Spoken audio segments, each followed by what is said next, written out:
Welcome to the Gay Men Going Deeper podcast, a podcast by the Gay Men's Brotherhood, where we talk about everything sexuality, personal development, and mental health. We are welcomed today by Scott Weisgarber. Welcome, Scott. Welcome. Hi, guys.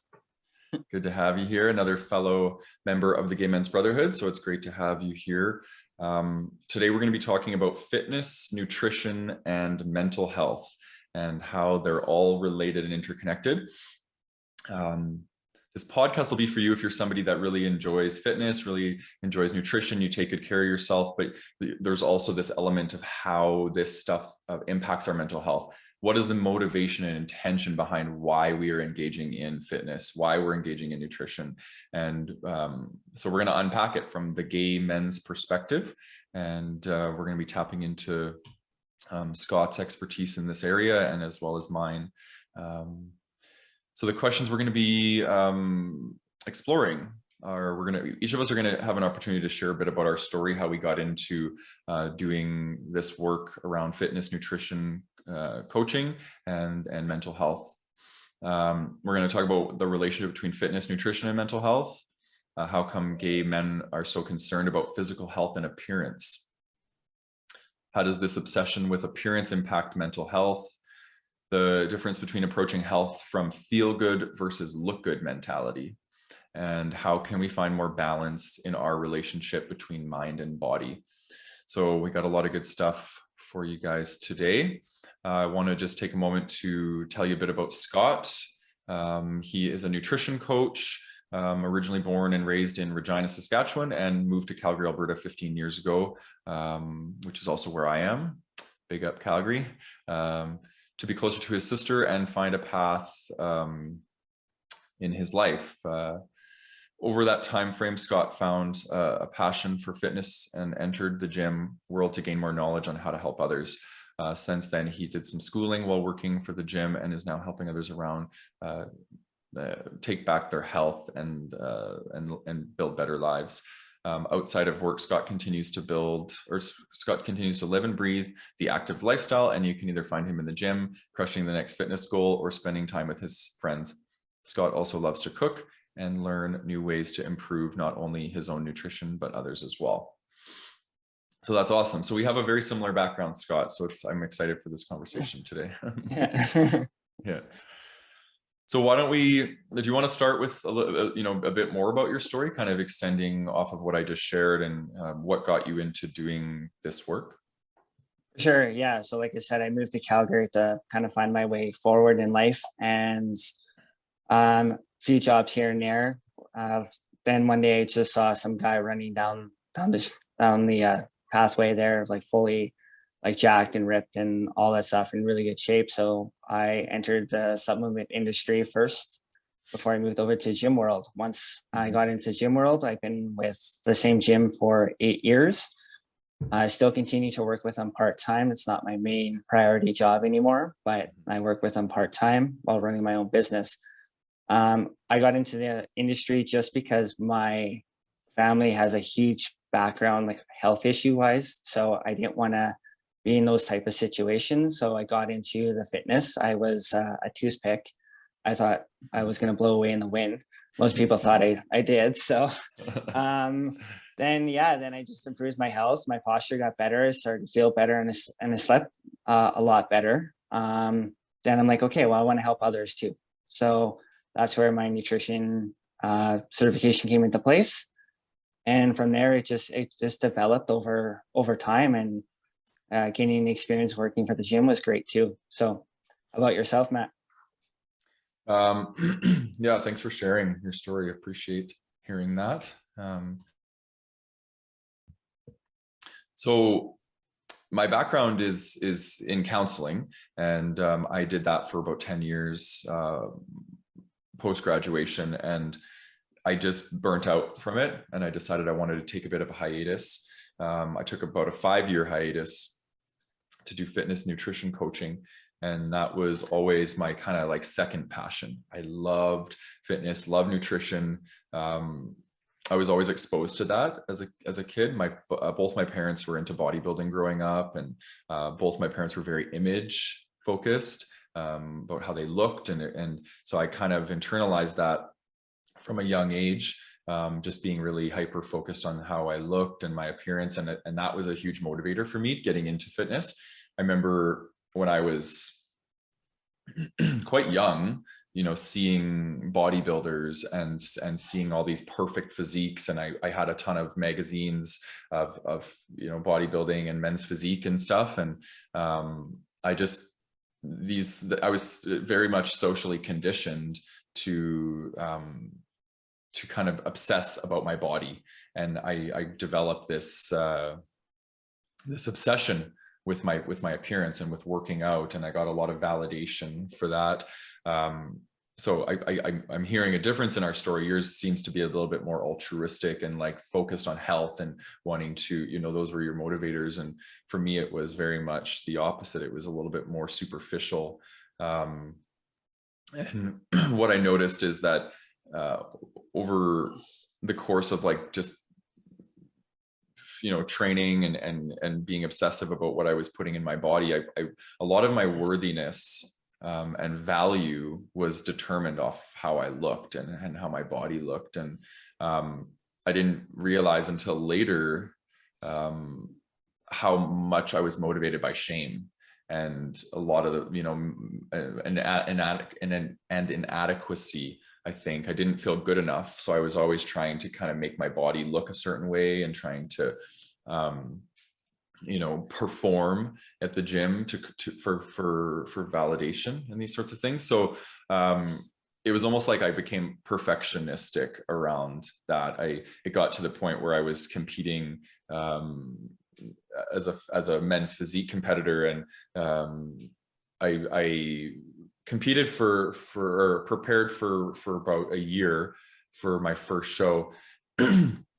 And I started to realize how obsessed I was, because I was weighing everything I ate. I wouldn't go out for meals with my friends because I was worried that I wasn't gonna be able to count my macros. I was working out anywhere from 5 to 7 times a week, with my workouts for like 2 hours long. So it was just like, I was very much, I think I had body dysmorphia, to be completely honest. And so I did this fitness show, and then after that, I just had an epiphany. And actually, funny enough, I had the epiphany while I was on the stage for the show. I felt like such shame kind of wash over me. Like I was standing on this stage, like flexing, and like people were critiquing me and judging me based off of my body, and just the futility of that. It just felt so damaging to like my sense of self. And so then after that, I basically went on a hiatus from fitness and nutrition, and like for myself personally. And I'm still on that hiatus. I basically haven't done any training for almost 3 years. And I've been just letting my body recover from all the injuries that I put it through, and been learning how to find value and worthiness and love inside myself. That's been my whole journey, because for most of my life, I was finding it outside myself. And I do love fitness. I do love nutrition. I still have a huge passion for it, but I was misusing it. And I think that's what I want to share today with the listeners, is just that it's such an important thing, fitness, nutrition, and health in general, but we need to be mindful of the place to which we're using it from. And for me, shame was a motivator. And now I'm learning how to use, just self-care and love for myself and love for my body as a motivator. And I think, I got a lot of little gems that I can share with the listeners today, that will hopefully help people, gather insight as to their intention and their motivation behind doing fitness and doing nutrition. So. Awesome. Well, thanks for sharing that. Yeah, thanks for listening. So the first question is, what is the relationship between fitness, nutrition, and mental health? I'm curious for you. What do you think is the relationship between fitness, nutrition, and mental health? Well, the health and fitness. Sorry. So the relationship between fitness, nutrition, and mental health is that research shows that by having a clean diet balances obviously hormones, by fueling the body with natural vitamins and minerals. And exercise helps with obviously the mental health side of it. So the feel good hormones, the like, hey, I'm feeling great. I feel positive today. And like even just going for a long walk or running on the treadmill or even something of some form of exercise is really good for the brain. Or even if you're just a yogi, right? Yoga is really good to kind of reconnect to yourself and reconnect to your body and improve in areas where weaknesses can come up, right? So and that's the importance, like, you know, like exercise is so key now these days, especially during a pandemic world. And as the world opens up, right? There's more anxiety for sure in our world at the moment. Yeah. But as that opens up more, how do we combat that anxiety? How do we combat mental health? Well, that starts with your nutrition. That starts with exercise as well. So for sure, like that's always the key point is, and that's the difference between the two is you either fuel your body with proper nutrition, and then in turn you get into the gym a lot more, and you're actually starting to feel good. You're starting to like, hey, I'm looking strong. I'm feeling good about myself. Versus sitting on the couch drinking pop or eating junk and playing video games all day, like, or watching YouTube or Netflix or whatever you do for that aspect of it, and it's not good for your health. So how about yourself, Matt? Yeah. Yeah, again, the dualism. I think there's the approach from self-care and there's the approach from self-punishment. And I want to talk about both of them because I think, you know, I love everything that you shared because the self-care aspect of fitness nutrition is so important, right? Like you look at fitness and what it offers us is confidence, right? Getting when your body feels strong and it looks good, it makes us feel confident about ourselves. I love the post-workout feel. It's like you're on top of the world and all the endorphins are flowing through your body. And that's really good for your mental health as well. As far as nutrition, you know, I'm a firm believer that most ailments can be cured by nutrition, right? And I even say that around mental health.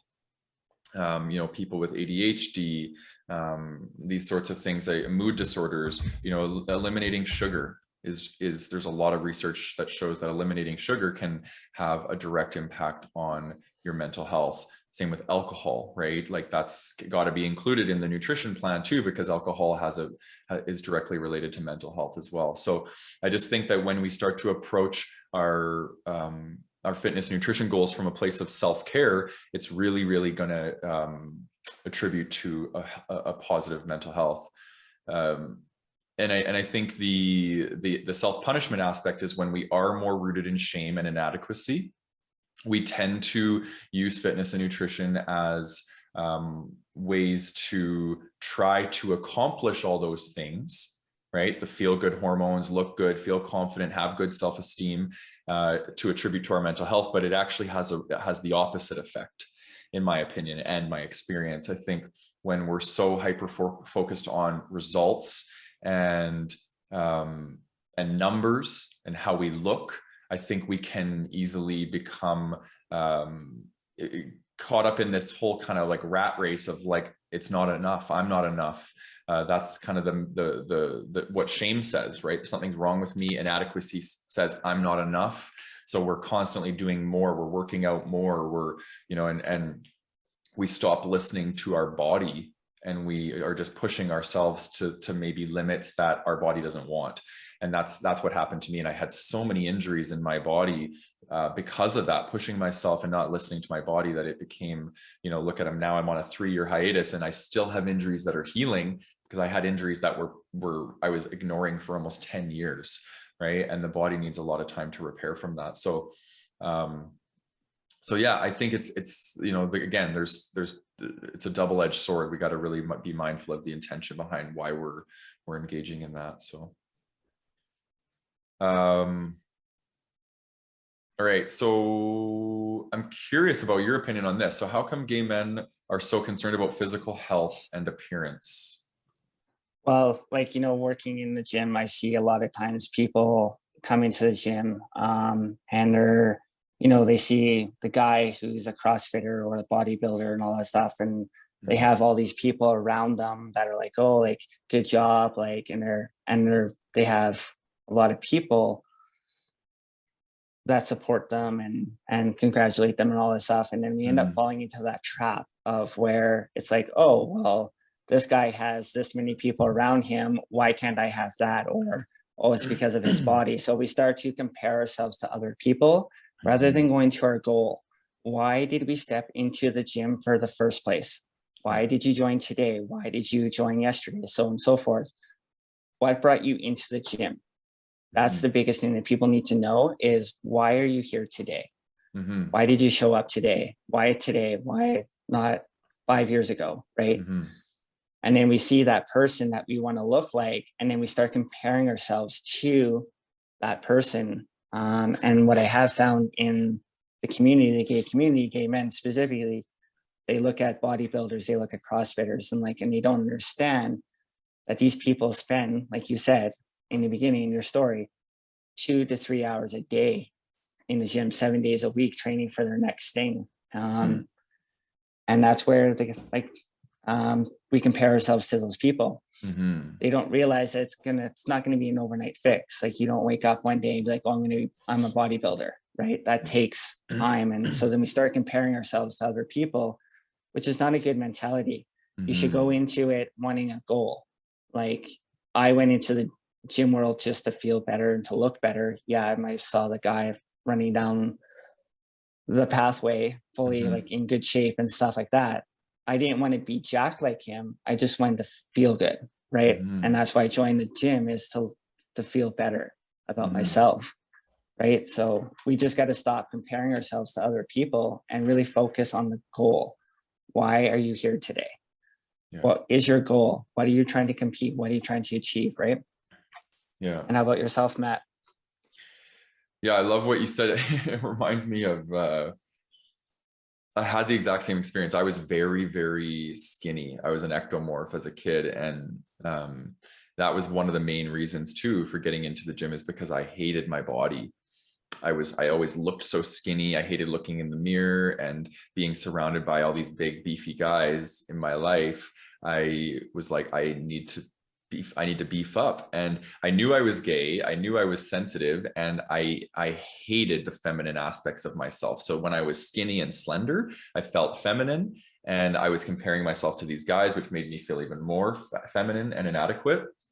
And I think that's one of the motivators. I think that's why a lot of gay men are so concerned with appearance, at least, is because we want to look the part of masculinity. And because we've been shamed for being feminine, or we've been, or we feel like we've been shamed because a lot of us attribute, and not just us, a lot of the world attributes homosexuality with being feminine or less than, or that we're weak as men. We're not manly enough. So I think that's one of them.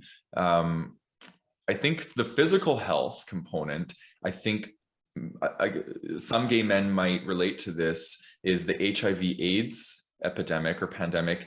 It definitely taught us that we need to take care of our health. So I think there is that more altruistic aspect of, like, we are susceptible to obviously an autoimmune disorder, so we want to take care of our bodies. And so I think that plays into it. And then for me, my experience, the story that I've shared, and it's so close to my heart, is the shame and inadequacy, right? Like, we want to look desirable, we want to look worthy, we want to look sexy, because we might not feel that internally. So it's almost like physical appearance becomes an overcompensation for not feeling worthy on the inside. And that was my whole story, right? I felt about this big on the inside, and so I needed to have this grandiose body, and I needed to rely on my physical appearance to feel good about myself. And that was it was so painful, honestly, going through that, because it's like, when you get to, you know, I got to the certain age, I'm 36 now, and it's like your body starts changing. And, you know, now that I'm not working out because I'm healing all these injuries, my body's changing. And you realize like how much your worth was attributed to how you look. And when your looks start to change, it's like, shit, what am I going to fall back on? Right. Yeah. And we're all aging, we're all heading in that direction, and we're all going to get to that point where we're not going to like what our body looks like. Regardless, we're all going to get to that place. And I just think that I thought to myself, I'm like, I really want to make peace with myself, and I want to learn how to love myself so that when I am, you know, older, I'm able to still have a strong sense of worthiness and love for myself, even though my body might not look that way. So, and the Absolutely. last one is, there's a strong focus of sex in our community. So, you know, and when we see, you know, a lot of us watch porn, a lot of us are, you know, have a lot of sex. And I think that when we see other guys in porn and they have ripped bodies, again, like you said, we compare ourselves. And then obviously what makes us more desirable and what is going to give us more sex in the community is to have a body that is sexually appealing. So I think all of these things really bleed into it. Absolutely. Okay, so then how does this obsession with appearance impact mental health? And I know obsession is a strong word, and some people might not relate to that word.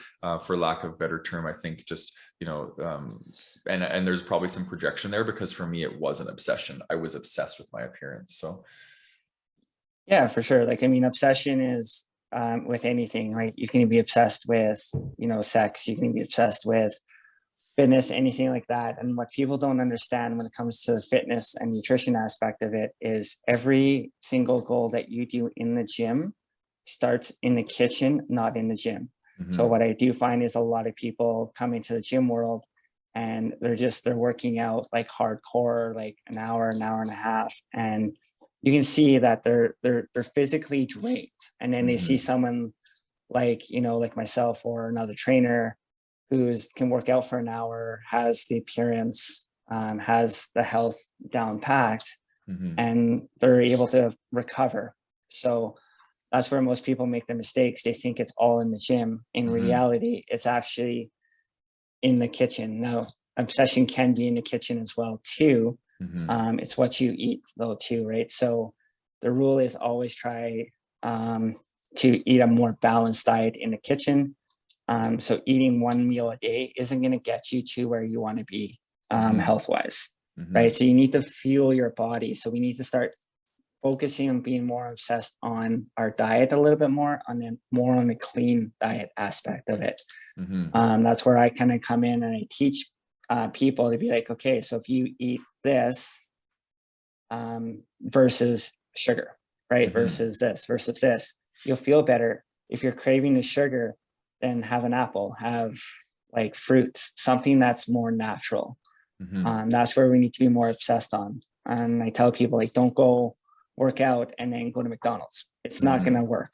It's not going to work at all for your body long term, especially if you're only eating once a day. Minimum for sure now these days with research with intermittent fasting is 2 meals a day. But even I recommend something in the morning for someone who's just starting out, right? So yeah, we need to stop being more obsessed about the gym, and we need to be more, sorry about that. We need to be more obsessed in the kitchen versus the gym. How about yourself, Matt? Yeah, I think I relate to what you're saying big time. And I think it's really important as somebody that did this work for a long time, and also within my own body. Like the gym is the place where you develop strength, and you sculpt your body more so in the kitchen, especially with weight loss. If you need to be really mindful of what we're putting in our bodies. I think that's really important. But I want to talk about motivation, because I think some people, when we are so motivated by our appearance and we have this obsession over our physical appearance, it's not really sustainable, in my opinion, because as you and I both know, it's a long-term play to change your body, to transform your body. And when we're not seeing the results, it easily can lead us to just wanting to give up and not feel good about ourselves. And so when we are doing this from more of a feel good, right, and just like wanting to take care of our body, wanting to put good food, good fuel into our body, wanting to go to the gym because it makes us feel good, it's way more sustainable. And then the byproduct is, and like the bonus is, that you look good. But I think when we start to lead with this, I need to look good, and feel good is the bonus or the secondary, I just think that the motivation is not going to be super sustainable, at least in my experience. That's what I saw. Yeah, for sure. And like motivation is like key. Like what motivates you to get out of bed in the morning? Like what motivates you to get to the gym in the morning? Like, is it your pet? Is it your family member? Is it something that's motivating you to get out of bed every single day? Like for me, like I motivate to get out of bed because I need to feel healthy, and I want to have a longevity life. Like I don't want to be, in a hospice at 60 trying to survive for my life, right? I want to be healthy enough, still be running along the outside in the depths of winter, doing my run, right? I still want to be able to do that. So for sure, motivation is the key part, and you got to find that motivation. I found with my previous partner, he wasn't really motivated enough to get off the couch. That's not my lifestyle. So it's like I needed someone to motivate me to get me out of that rut and that hermit lifestyle. And I found someone who got to that, who got me into that point. And I'm thankful for that person, because that's what I achieved to do every single day, is get out of bed and go to the gym, have a balanced diet, and just be healthier. Such an important question. Like, I want everybody that's listening or watching is to ask yourself that. If you are a hardcore gym goer, what is your motivation, right? What is your why? Why are you doing it? And be honest with yourself, because I think that's going to be indicative of the amount of success you have, the amount of longevity that you have. And I want to share a mini story, because I about 6 or 7 months ago, I had been almost off about let's say 2 years from the gym, and I figured, you know what, I want to get back into it. And I have a bunch of equipment, and I set up a home gym, and started working out, and I started falling back into the old pattern again of like checking myself in the mirror too much, I wanted to get back on the scale. Have I gained? Have I lost? And I was becoming obsessive again. And I'm like, oh shit, this stuff is coming back again. Like, what the hell is going on? And then funny enough, I ended up re-aggravating an injury, and that brought me out. And that's been 6 or 7 months now, and I haven't been doing any training. And I just think that that's really important for me to know, because it's like I clearly wasn't ready. I wasn't ready to go back. My mental health wasn't ready, because my motivation was, and what led me up to wanting to get into working out again. In retrospect, I was able to notice that every time I'd get out of the shower, I'd be looking at my body, and I could see these changes that were happening over the last 2 years, and I wasn't happy. And I'm like, shit, I got to get back into doing, working out. It was fear. I was scared that my body was changing. It was shame because I didn't feel good enough. So I just think that the universe was like, well, no, you can't do this again. We're not going to let you fall back into this pattern. So we're going to create an injury, re-aggravate it, and then let's get you going a little deeper into that self-love journey, right? Like, so you can come from a place of not being obsessed with how you look, and just start to focus more on like feeling good. And I love yoga for that reason, because yoga is not very much about, image and like how much I can lift and these sorts of things. It's just about connecting to the body and being embodied while you're doing it. And that's one of the things that I love about yoga. Yeah. And that's exactly it. Like even like yoga itself, like myself specifically, I love yoga because you really get to disconnect from the universe outside, and you really get to look in and figure out what's feeling good, what's helping me get to where I need to be, right? So, and that's a really good exercise, even just doing an hour of yoga a day. Turn Mhm. off your device, turn everything off that's going to cause you distraction, and just focus. Yeah. Yeah. Yeah. Yoga is pretty awesome.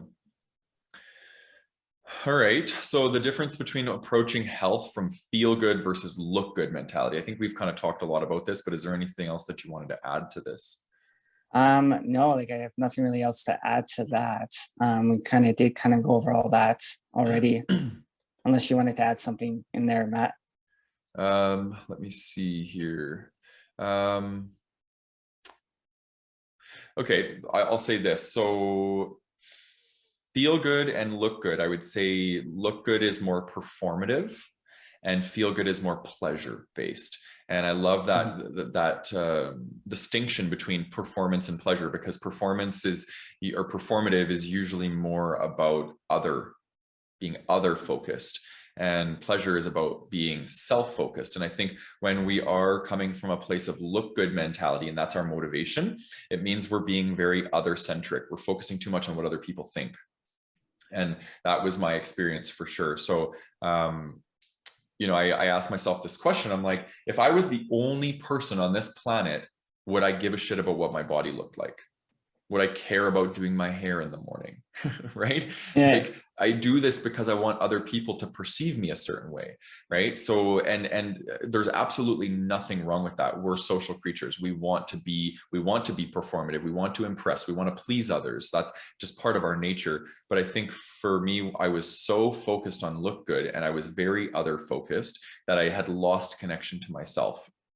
So I think restoring harmony and balance between feel good and look good is important, because they're both valuable. And I just wanted to note that.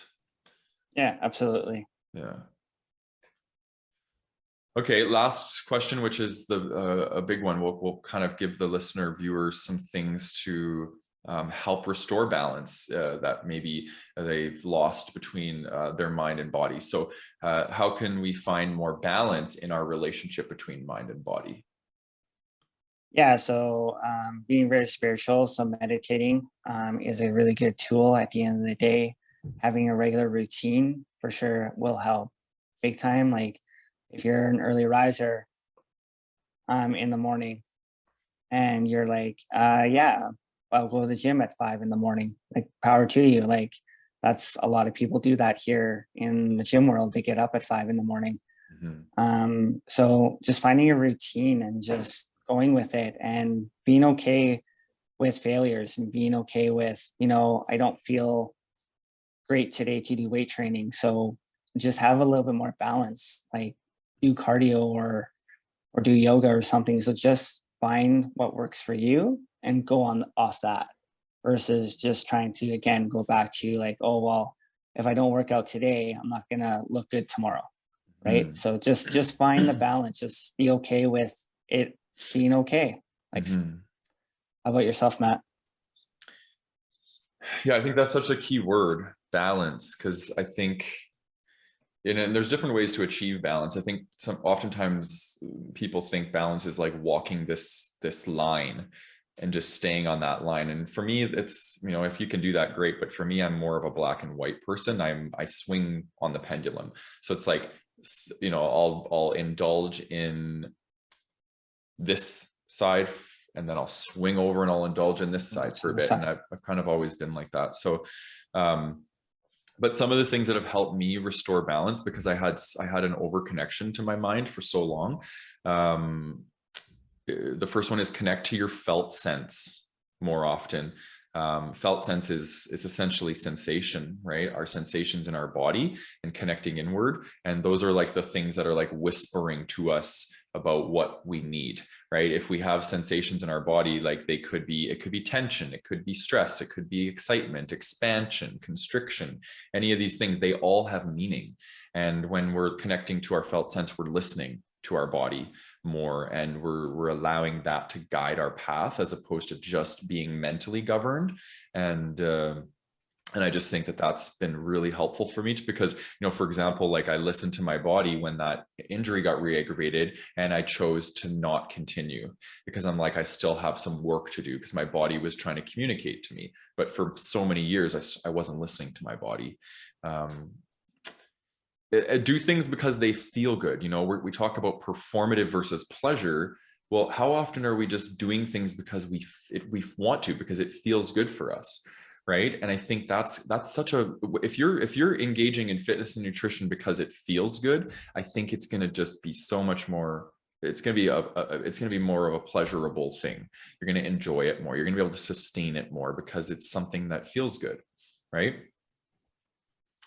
Yeah, absolutely. Yeah, absolutely. There, like, yeah, Mm-hmm. for sure. If you're going into fitness nutrition to do it as a feel good moment, it can be a pleasurable thing, and it can be quite an experience and journey, for sure. Mm-hmm. Like, my journey was always like that. Like, I did kind of somewhat go into this to basically better myself, for sure. Because I worked with a nutrition coach who said, "Oh, well, we're going to do a 360-degree flip on your diet." Mm-hmm. And I'm like, that lasted a week. Mm-hmm. So taking a slower approach and taking it as more of a journey is going to lead to much better success, especially with those who actually have an addictive personality. Mm-hmm. That's such a good point, because I know when I was building nutrition programs for people, that was my biggest learning as a nutrition coach is like, if you create a plan that doesn't incorporate the foods people love and that make them feel good, they won't stay on it. So that's proof right there that we need to follow what feels good, what our body wants, what our taste buds want, right? And we can still get great results based off of doing that. We just have to be more mindful of our macros, probably, right? Yeah, well, in my certification, they were saying, like, you're going to work with a lot of clients across the planet, Mm-hmm. right? So a culture like North American culture is going to be different than a European culture Mm-hmm. with their diets and what they have available, and it's based off what is available around them. Would Mm-hmm. you force like someone who's Indian to eat pork or beef all the time, right? Because Mm-hmm. obviously they're not going to do that. Mm-hmm. So what do they eat mostly, right? Right. So, and that's what you got to find. You got to find people who actually enjoy food Yeah, and enjoy their type of foods that they like to make. exactly. Yeah. Yeah. Benefit of listening to your body, right? And Oh, absolutely. And not I letting believe in that somebody, too. yeah. Yeah. Yeah. Yeah. My third bullet was spend less time looking for validation outside yourself, because when we are governed by our mind and not by our body, we are hyper focused on what other people think about us. So social media, the apps like Scruff and Grinder and these sorts of things, mirrors, and again, there's nothing wrong with these things, but I say spend less time, not no time, spend less time engaging in these things and restore balance between internal and external validation. Because if we're over reliant on external validation, we're over reliant on our mind to give us worthiness. When we're connected to our body and we're just internally validating based off of how we feel, what makes us feel good, I find that that's where I was able to really get in and build a good sense of worthiness for myself. And it really brought harmony between my mind and my body. Yeah. For those of you who have seen the movie, and those of you who haven't, I suggest it. There was Divergent was a good example. There was a Oh. culture that actually didn't look in the mirror. You only had 5 minutes to look in the mirror Mm-hmm. to fix your hair, and then that was it. Then the veil came down, and that was Mm-hmm. it. So there's an example. Like, mirrors are everywhere in the gym. Yeah.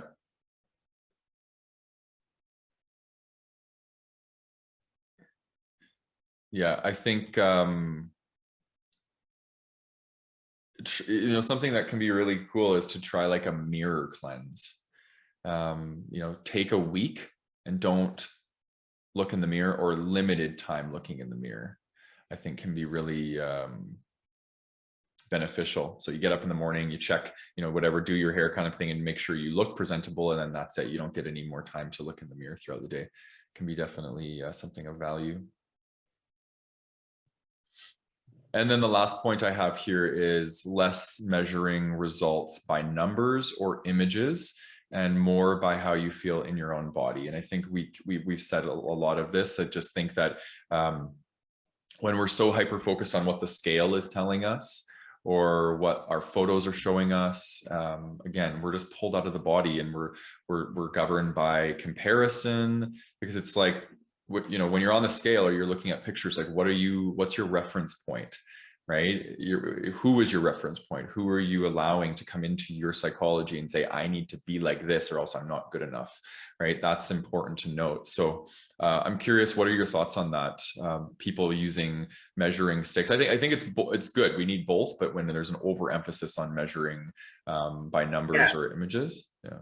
For sure, yeah. Like, I mean, like what I've noticed in with the gym people, some of the gym people, they weigh themselves every week on our in-body machine, and it's just like, why? Like what's so obsessive about it? Like, it's good to for sure measure things as time goes on. As you start to notice, okay, well, maybe my clothes are fitting better. Have I lost weight? Or like, well, like what's going on? Then sure, maybe go on the scale, but just don't be obsessed, right? Because when we become so obsessed by the scale, we fall into that mentality of perfectionist, right? We fall into that bad habit of pattern. Like for myself and my clients that you teach, is weigh yourself every 30 days. Is usually the best scale, because you can have some days you can have, excess water retention. Some days you could, not have enough water, or you haven't eaten enough, or whatever the case may be. So like, that's what I need to teaching people to be like, don't focus on the scale so much, because the scale can change based on the day. Maybe you didn't go to the bathroom the night before, and then you jump on the scale. Well, it could be either more water or you're holding up to more stuff, right? Yeah. Right. So I always teach people all of that. Like, don't focus so much on the scale. Like, it's how you feel, and it's how things start to fit. Like, if your clothes start to feel a little bit looser, you've lost weight. Yeah. Right. Yeah. Yeah. Good points. Good points. Well, how about yourself, Matt? Yeah, it's the same for me. Exactly what I had said before, and I think it's just important to have a balance between the two. We don't want to become obsessed with numbers, and the body's meant to fluctuate. It's inevitable. Whatever you ate, it might have more salt in it. You might retain water, and then you think that you're fat, and it becomes obsessive, and it's no good. It's like we become punitive towards our bodies. So let the body ebb and flow. That's it. Some days you're gonna wake up and you're gonna look ripped, and your abs will be showing through, and some mornings you'll wake up and they won't. And it's a mind fuck otherwise, right? Because you're like, what's going on? But that's how the body's meant to be. It's meant to ebb and flow. So give your body space to do what your body does, and let the natural cycles of the body occur, and don't beat yourself up if you don't look exactly how you think you should, or you didn't lose the exact amount of weight you think you should have lost. So yeah. So that's our that's what we got for you. Is there anything you wanna wrap off with, or? Yeah, just like you say, like just stay healthy, and just continue to, on your journey, start to love yourself more. As time goes on, like, work on the internal stuff too. Like, don't just focus on the external. Work on the internal stuff, right? Yeah. Everything happens for a reason, right? So just be healthy and love yourself, right? Yeah, thank you for that. I think that's important. And you have a group on Facebook called Primal Nutrition Coaching. Do you want to tell the listener viewer a little bit about that, or? Yeah, for sure. Like, so Primal Nutrition Coaching is designed to actually help the LGBTQ plus community more around gay men. Gay men are in need, for sure, aspiration for people like myself to relate to. I know I can relate to my trainer in the beginning, because I was worried of him being judgmental because of my choice of sexuality. So my group is designed to feel inclusive, right? To feel connected to other people, right? Not having to worry about, being judged or anything like that. So it's a good spot for sure to be a part of. And I recommend obviously your guys' groups in there. So like all you guys are admin, or all you guys, you, Callan and Michael are all members of that group. So they see the growth, and yeah, I'm looking forward to seeing how it grows. Yeah, well, I want to just take a moment and thank you for coming on and sharing your expertise with us and your experience and being willing to share your story. It's been nice spending the hour with you and learning a bit more about you as well. Cool, awesome. Yeah, it's nice. Thank you for having me, Matt. This is something I think I've been working on for a little while now, and I think it's at the right time. We're in a newer year, and the world opens up more, and I think we need to start focusing on what's coming next. Yeah, I agree. And I want to just shout out to the listener viewer for tuning into another episode of Gaiman Going Deeper. If you're listening on YouTube, please give us a subscribe. We release content every week. And if you're listening on your favorite podcast platform, give us a star rating, preferably 5 stars if you enjoyed what you heard today. And you can also leave comments on YouTube, and we will try our best to get to them. So thanks for tuning in, and have a beautiful day, everybody. See you, everyone. Have a good day.